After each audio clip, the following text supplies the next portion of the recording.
రూపు సింగ్ అన్న, రూపు సింగ్ అన్న, కవితక్క, కవితక్క, టిఆర్ఎస్ పార్టీ బలపరిచిన ఈ ధర్నకు అందరం సంఘీభావం తెలిపి రేపు కూడా కాకపోతే సంగారెడ్డిలో కూడా మేము ధర్నకు పాల్గొంటాంలే.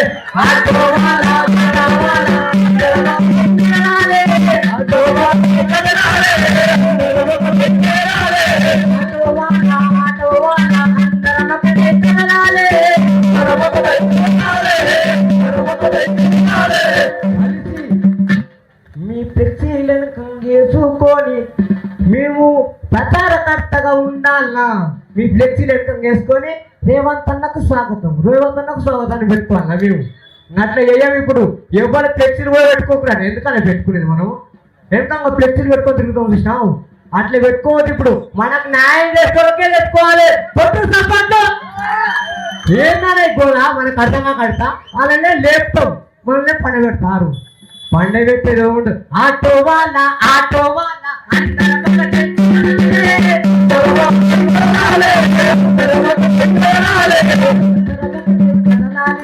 అన్నల పాలు పోనాలి,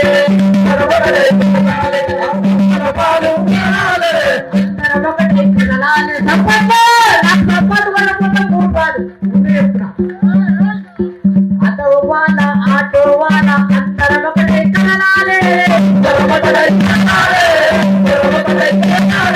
అందరం ఒకటే కళ్యాణో నల్ల పాలు కొనాలి, నల్ల పాలు కొనాలి.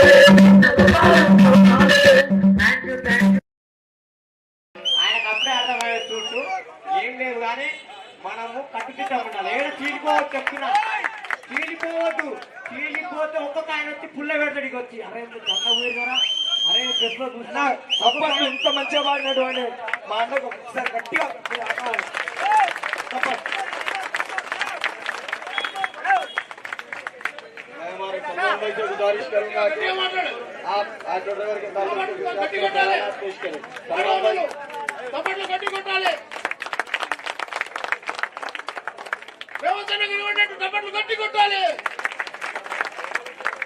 सलमान भाई स्टेज पर आइए।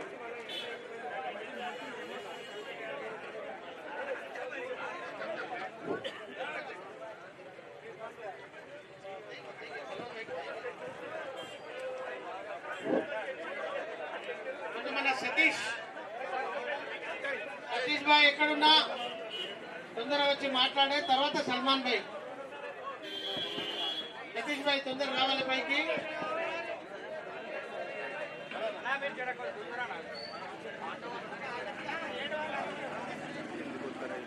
జై తెలంగాణ. డ్రైవర్ ఐక్యత, డ్రైవర్ డ్రైవర్ నాయకులకు జిందాబాద్ కొడతారు, మనకు మనం జిందాబాద్ కొడతాం. జై డ్రైవర్ అన్న, డ్రైవర్ అన్న జిందాబాద్, జిందాబాద్, జిందాబాద్. మిత్రులందరికీ ముందుగా నన్ను పరిచయం చేసుకుంటా. నా పేరు సతీష్ అండి. నేను Telangana gig and platform workers union active మెంబర్ని. అదేవిధంగా మేమైతే మనం పోయిన నెలలో ప్రోగ్రామ్ చేసినామో టీఏటీఎఫ్ నుంచి Telangana app based drivers forum committee మెంబర్గా ఉన్నాడు. దీని మీద కూర్చున్న చాలా సోదరులు కూడా ఆ కమిటీలో భాగస్వామ్యం. మా ఎజెండా ఒకటే, జెండాలు వేరైనా ఎజెండాలు ఒకటే. ఏంది? డ్రైవర్ హక్కుల కోసం కొట్లాడతాం. వివిధ సంఘాలు కావచ్చు, నాయకులు వేరు కావచ్చు, మనం వేరు కావచ్చు, కానీ మన ఎజెండా ఒకటే. జెండాలు వేరు చేయరు, తప్పులేదు. నీ అవసరం కోసం నీ జెండా, మన అవసరం కోసం ఎజెండా. సో నేను ఒక ముఖ్య ఇక్కడ రావడానికి కారణం ఏంటంటే మిత్రులందరూ కూడా అన్న గవర్నమెంట్ ఏదైతే ఆర్టీసీ ఆటో తెస్తుందో దానికి వ్యతిరేకంగా మేము చాలా రోజుల నుంచి ప్రయత్నం చేస్తున్నాం. ప్రభుత్వం దిగి రావాలి, దానికి సంబంధించిన చర్చలు జరపాలి. ఎస్, దీనికి టీఏడీఎఫ్ పూర్తి మద్దతు ప్రకటిస్తుంది. ఎందుకంటే ఇది డ్రైవర్ల హక్కుల కోసం కూడా. సో నేను ఇక్కడ ఒక నినాదం ఇస్తున్నా, ఆర్టీసీ ఆటో హటావో, డ్రైవర్ కు బచావో. आरटीसी ऑटो हटाओ, ड्राइवर को बचाओ, आरटीसी ऑटो हटाओ, ड्राइवर की बचाओ. సో ఎప్పుడైనా నినాదాలు అనేది ప్రభుత్వానికి వినిపించేలాగా ఉండాలి. ఒక్కసారి గట్టిగా చెప్తున్నా అన్న వినవలేదు. ఇక్కడ నుంచి ఎంత దూరం లేదు సెక్రటరేట్, 4 అడుగులు వేస్తే గాలిలో, 2 అడుగులు వేస్తే విమానంలో, అంతే. ఓకేనా? చలో, ఆర్టీసీ హటాओ, డ్రైవర్ కి బచాओ, ఆర్టీసీ హటాओ, డ్రైవర్ కి బచాओ. సో నేను ఒక 2 ముచ్చట్ల కథం చేస్తాను, పెద్ద లాంగ్వేజ్ ఎంతొద్దు. సో మనము 15వ తారీఖు నాడు ఒక టీఏడీఎఫ్ నుంచి రౌండ్ టేబుల్ మీటింగ్ పెట్టుకొని అన్ని సంఘాల నాయకుడిని దాన్ని సలీం అన్నను కూడా ఇన్వైట్ చేయడం జరిగింది. అలాగే రూప్ సింగ్ అన్నను కూడా చెప్పడం జరిగింది. మిత్రులు శివన్న, శ్రీధర్ అన్న, మహేందర్ భాయ్, మిగతా సోదరులు పాలమూరన్న కానీ, జానీ భాయ్ కానీ, అక్కడ కింద కూర్చున్న చాలా మంది సోదరులు ఆ మీటింగ్లోకి వచ్చారు. ఇక్కడ మనం మీటింగ్ చేసుకున్నప్పుడు దేని గురించి చేసుకున్నాం? డ్రైవర్ హక్కుల గురించి. సో 22వ తారీఖున బ్రేక్ డౌన్ కార్యక్రమం చేసినాం. చాలా మంది సోదరులు సోషల్ మీడియాలో పెడితే ఒక క్వశ్చన్ అడుగుతారు, అన్న 22వ తారీఖు బ్రేక్ డౌన్ చేసినాం, మేము తిరిగేటోళ్ళు తిరుగుతున్నాం, ఆపేటోడు ఆపినని అడిగారు. కానీ తిరిగింది 30% అయితే ఆపింది 70%. ఇది మన విజయమా కాదా? విజయం. అప్పటిదాకా విభిన్నాలుగా ఉన్న వ్యక్తులము ఒకటైన, నీ సిటీ ఆటో, నా డిస్ట్రిక్ట్ ఆటో, నువ్వు క్యాబ్ డ్రైవర్, నేను ఆటో డ్రైవర్, నువ్వు ఫుడ్ డెలివరీ బాయ్, నేను గూడ్స్ బండి నడిపేటోని, ఇన్ని రకాలుగా విభిన్నం చేశారు. కానీ అందరం ఒకటే 70% బండ్లు ఆపినామా లేదా? అది విజయం కాదా అన్న? అన్న ఇక్కడ 100 మంది వచ్చినా, 200 మంది వచ్చినా, 500 మంది వచ్చిన సమస్య కాదు, కొట్లాడేది 5 లక్షల మందికి. అది నిలబట్టోళ్ళు ఎప్పుడైనా ఒక మాట మీద నిలబడాలి. మొగోడు అన్నోడు మాట మీద ఉండాలి, ఆడదన్నాక పక్కకు ఉండాలి. ఇది మన నినాదాలు, ఇది తెలంగాణ నినాదాలు. ఎట్లా అంటే మొగోడు పక్కన నిలబడితే ఆడే సపోర్ట్ ఇచ్చింది అనుకోండి, ఆడ మహిళలు సోదరులు సపోర్ట్ ఇస్తే ముందుకు ఎంత దూరం అని వెళ్తాం మనం. సో ఇది మన తెలంగాణ దాంట్లో కొంచెం యాస కొంచెం వక్రీకరించినట్టు ఉంటుంది. కానీ నిజానికి అదే మన వాస్తవానికి మన భాష అట్నే ఉంటుంది. సో డ్రైవర్ అన్నలకు ఒక మాట చెప్తున్నా, మనం కొట్లాడిన దానికి ఈ రోజు స్టేజ్ మీదకి వచ్చింది ముఖ్యంగా చెప్పడానికి ఈ విషయమే. మనం 22వ తారీఖు చేసింది బ్రేక్ డౌన్. ఒక 12 గంటలు మాత్రమే వ్యక్తిగతంగా ఎవరిని కూడా మీరు రారి బంద్ చేయరి, రోడ్లెందుకు వచ్చి అద్దాలు వాళ్ళు కొడతాం, మీ ఇళ్ళకి వస్తాం, మీ ఇంట్లోకి దూరుతాం, కత్తులు కూస్తాం, ఏం చేయలే. శాంతియుతంగా గాంధీయ మార్గంలో మనం ధర్నా చేసినాం, బ్రేక్ డౌన్ చేసినాం. మనం పిల్లలతో అన్న ప్రభుత్వం మనతో చర్చలు పిలిచినప్పుడు ఏం చెప్పింది తెలుసా? 22వ తారీఖు బ్రేక్ డౌన్ చేస్తే 18 కోట్ల నష్టం వచ్చిందంట. అర్థమైంది? ఎంత నష్టం వచ్చింది అంటే అర్థమవుతుంది. 18 కోట్లు మన నష్టపోవడం కాదు, ప్రభుత్వం నష్టపోయిందంట. 18.5 కోట్లు ఒక రోజున నష్టపోయిందంటే ప్రభుత్వానికి మనము ఏమన్నాం? బ్రేక్ డౌన్ కాకుండా 8వ తారీఖు నుంచి ఇంటర్వ్యూ స్ట్రైక్. ఇక్కడ చాలా మంది సోదరులు వచ్చారు. ఇంటర్వ్యూ స్ట్రైక్ అనగానే సోషల్ మీడియాలో ఉర్రూగింది, డ్రైవర్లు అన్న నోట్లల్లో బరబర హోగింది. ప్రభుత్వం దెబ్బగా కదిలొచ్చింది. అరే నాయన మీరేమో మేము మిమ్మల్ని కదిలిక తెస్తామనుకుంటే మీరే మమ్మల్ని కదిలిస్తారు. సో కుర్చీలు పీఠాలు కదిలినాయి.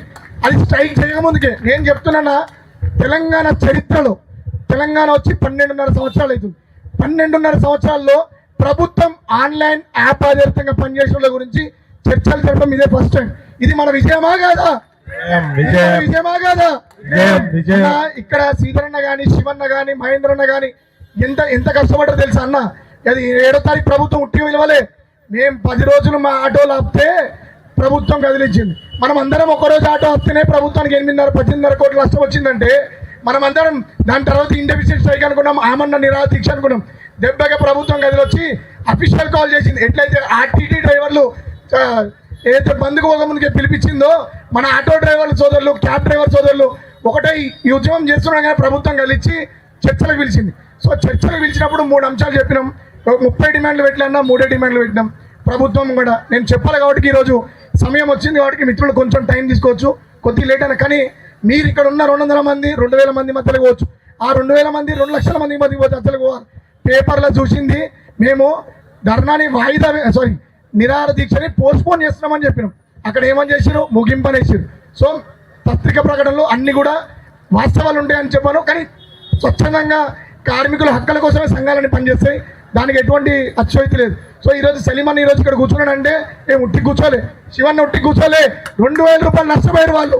ఎందుకు కూర్చోరన్న? మీరందరూ వచ్చారు, 2000 రూపాయలు నష్టపోలేదు అన్న. ఇది 2 రోజుల్లో చేసిన ప్రయత్నమే. ఇది నిజంగా చెప్తున్నా, పొద్దున వచ్చినప్పుడు కుర్చీలు నిండినాయి, నిలబడ్డాం. ఇప్పుడు చూసే వరకు ఓపిక మన దగ్గర ఓపిక లేదన్న. మనం కుర్చీలు ఖాళీగా ఉన్నాయి, మనుషులు లేరు. ఎందుకు ఓపిక? డ్రైవర్ అన్న ఏదన్నా ఎవరన్నా కొట్లాడితే ఎవరి గురించి కొట్లాడతారు? మన హక్కుల గురించి కొట్లాడతారు. ఈరోజు ఆర్టీసీ డ్రైవర్లో ఆటో వచ్చింది అనుకోండి, ఆర్టీసీ ఉంది, ఎవరిని నష్టం అన్న? డ్రైవర్లకు కాదా? ఆటో డ్రైవర్లకు కాదా? మరి ఎందుకు ఇది ఆలోచించలేరు అన్న? ఓపిక చాలా ముఖ్యం. నేను కూడా మీతో పాటు మీ మధ్యలో కూర్చున్నాను. నేను ఒక ఆటో డ్రైవర్ని, పొద్దున్న లేస్తే బండి నడుపుతాను, నా పిల్లల కోసం నడిపిస్తాను. కానీ ఈరోజు నేను బండి ఆపుకున్నానంటే ఎందు గురించో మన రేపటి రోజు బాగుండాలనే ఆలోచనతో మనం ఆపుకున్నాం. సో ప్రభుత్వం చర్చలు పెట్టినాం. Minimum base fare per kilometre price, motor vehicle aggregator guidelines. దీంతో పాటుగా ప్రభుత్వం కూడా ఆ రోజు శివన్ ఉన్నారు కదా, మీరు సెక్రటరీలో శివన్ ఉన్నాడు, మన జానీ బాయ్ కూడా ఉన్నాడు, పాలమూరన్న. సో అక్కడ సెక్రటరీలో మినిస్టర్ గారితో మీటింగ్ జరిగినప్పుడు ఆటో సంబంధించిన చర్చ కూడా వచ్చింది.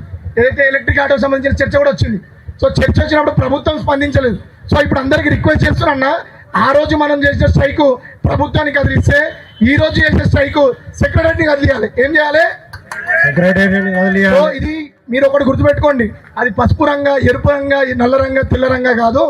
అది డ్రైవర్ల హక్కుల కోసం కొట్లాడుతుందా లేదా చూడండి. ఇలా ఇది రక్షణ సేన, ఏదైతే తెలంగాణ రక్షణ సేన ఉందో డ్రైవర్ల రక్షణ కోసం పెట్టింది, ఏర్పాటు చేసింది. అదేవిధంగా యూనియన్ లోగో కూడా లాంచ్ చేసిరు. అదేవిధంగా TRTU, తెలంగాణ రక్షణ సేన ట్రేడ్ యూనియన్. సో దీన్ని గుర్తుపెట్టుకోండి. ఎవరైనా కూడా రంగులు మారచ్చు కానీ రూపాలు మార్చుకోవద్దు. రంగులు మార్చుని మనస్సాక్షిని చంపుకోకండి. డ్రైవర్లారా, ఒక్కరోజు లేని సాధించేదేం లేదు. ఉద్యమం ఒక్కరోజుతో స్టార్ట్ అవ్వాలి, 100 రోజుల్లో ఖతం కావాలి. సో దీనికి కార్యాచరణ ఇంకా ముందు ఉంటుంది. పెద్దలందరూ కూడా ఖచ్చితంగా చెప్తారు.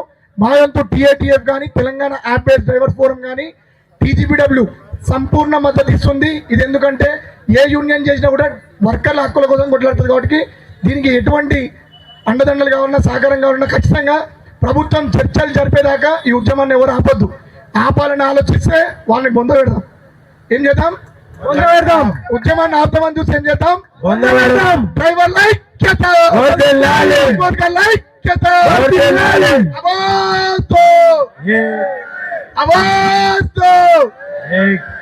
ఇంకో మాట చెప్పండి. వాడవడన్నా వీడవడనంట, మనల్ని ఆపింది ఇంకెవడన్నా. వాడవడన్నా వీడవడన్నా, వాడవడన్నా వీడవడన్నా. జై తెలంగాణ, జై డ్రైవర్ అన్న. డ్రైవర్ల ఐక్యత వర్తిల్లాలి. సతీష్ భాయ్కి ధన్యవాదాలు. మన మధ్యలో మనతో పాటు మహిళలు కూడా ఆటో డ్రైవర్గా ఉన్నటువంటి వాళ్ళు ఉన్నారు. ఇప్పుడు వాళ్ళ తరపున అర్చన గారిని మాట్లాడవలసిందిగా కోరుతా ఉన్నాను. చాలామంది వచ్చారు వాళ్ళు, అమ్మాయిలు కూడా ఆటో డ్రైవర్లు. సో వాళ్ళ తరపున అర్చన మాట్లాడుతున్నారు.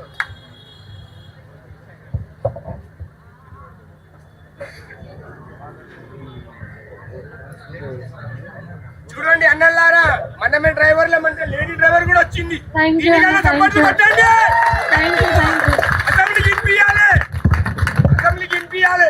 యూ అన్నలు. నా పేరు అర్చన, నేను గూడ్స్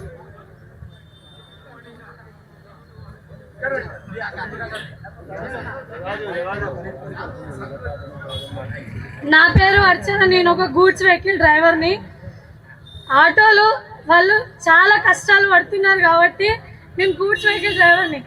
ఒకప్పుడు ఆటో వాళ్ళు ర్యాపిడో, ఊబర్ లేనప్పుడు బాగుండే వాళ్ళది. ఇప్పుడు ర్యాపిడో, ఊబర్ వచ్చిన కాడి నుంచి కొద్దిగా ఓకే బెటర్. ఇప్పుడు కొన్ని ఎలక్ట్రిషియన్ ఆటోస్ వస్తున్నాయంటే చాలా బాధపడుతున్నారు. ఒక్కొక్కరు EMI కట్టుకొని లేని సిచ్యువేషన్లో ఉన్నాం అక్క అని చెప్పేసి నాకు కాల్స్ వస్తున్నాయి. అక్క మేము ఉండలేము కూడా, EMIలు, ఇండ్లు అనేసి. దానికి చాలా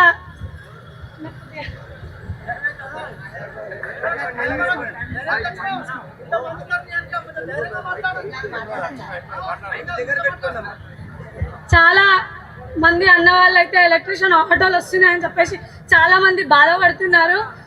అది మాత్రం రాకుండా ఈ నిరాహార దీక్షను అయితే చేస్తున్నాం మేము. ప్రభుత్వాన్ని ఒకటే కోరుకుంటున్నాను, ఆటో వాళ్లకు న్యాయం జరగాలి 100%. ఎందుకంటే చాలామంది చాలా బాధలు పడుతున్నారు. ఒక్కొక్క ఇంట్లలో చిన్న చిన్న పిల్లలను కూడా వెళ్ళలేని సిచ్యువేషన్లలో పనికి కూడా పంపిస్తున్నారు. అట్లాంటి వాళ్ళకు ప్రభుత్వం దిగి వచ్చి సహకరించాలని నేను కోరుకుంటున్నాను. థ్యాంక్ యూ, ఈ అవకాశం ఇచ్చిన అందరికీ. అందరు ధన్యవాదాలు చెప్పండి అమ్మగారికి ఇంత మంచి చెప్పినందుకు. అందరు గట్టిగా చప్పట్లు కొట్టాలి, గట్టిగా అసెంబ్లీకి ఇంపియాలి గట్టిగా. भाई हिंदी तो आती ना सबको, समझ में तो आता ना. डन. मेरा नाम सलमान है. మేడం బయలుదేరింది ఇంటికాడ నుంచి. దయచేసి అందరూ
అన్నా మహేంద్రనా అందరూ వచ్చి కూర్చోవాలి.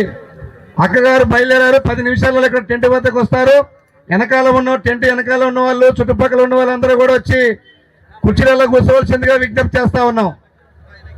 అన్నా రావాలి, అందరు రావాలి. ఎక్కడున్న గుర్తులకు రండి. ఇంకా ఊరున్న ఆటో వాళ్ళు పక్కన ఆటోలలో లేదా అక్కడ చెట్ల కింద ఉన్న ఆటో డ్రైవర్లందరినీ పిలిపించుకోండి. అక్క బయలుదేరింది, 15 నిమిషాలు మన మధ్యన ఉంటారు. ఆ వెనుక ఉన్న సీట్లు ఖాళీ ఉండకూడదు. దయచేసి వెనుక అక్కడక్కడ నిలబడ్డ వాళ్ళందరూ ఆ కుర్చీలలోకి వెళ్ళి ఆసీనులు కావాలి. వాళ్ళను కూర్చుండబెట్టే బాధ్యత మన ముంగట ఉన్న సోదరులందరూ తీసుకోవాలి. దయచేసి ఆ పని చేయండి అందరూ.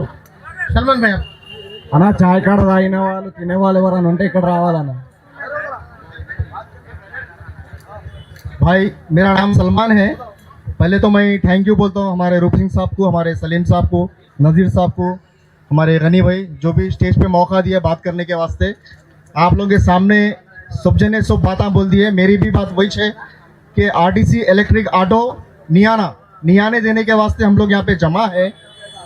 अब उसके बाद में जो है हमको क्या करना है, इसके रिलेटेड धरने कर रहे, एहतजाज कर रहे, स्ट्राइक कर रहे, हुकूमत तक बात पहुँचाना है हमारी. हुकूमत लेकिन हमारी बात नहीं सुन रही. हुकूमत को कई जरियों से जो है हम लोग बात पहुंचाने की कोशिश कर रहे हैं, मगर हुकूमत जो है ना खास करके ऑटो वालों को नज़रअंदाज कर रही. इलेक्शन में जो है ऑटो वालों से वादा किया गया था, जैसे कि हमारे बड़े भाई बोल दिए, 12,000 का वादा था, इंश्योरेंस का वादा था, वेलफेयर बोर्ड का वादा था, सोशल सिक्योरिटी का वादा था. ऐसे बहुत सारे वादे हुकूमत की जानिब से हुए. लास्ट बाई इलेक्शन में भी हुए, पहले के इलेक्शन में भी हुए. उसके बावजूद भी इतने लेटर्स दूसरे पार्टियों की जानिब से हो या फिर ड्राइवरों की जानिब से हो, कोई यूनियन की जानिब से हो, लेटर्स हुकूमत तक पहुंचे, मगर हुकूमत से कुछ भी जवाब नहीं आ रहा.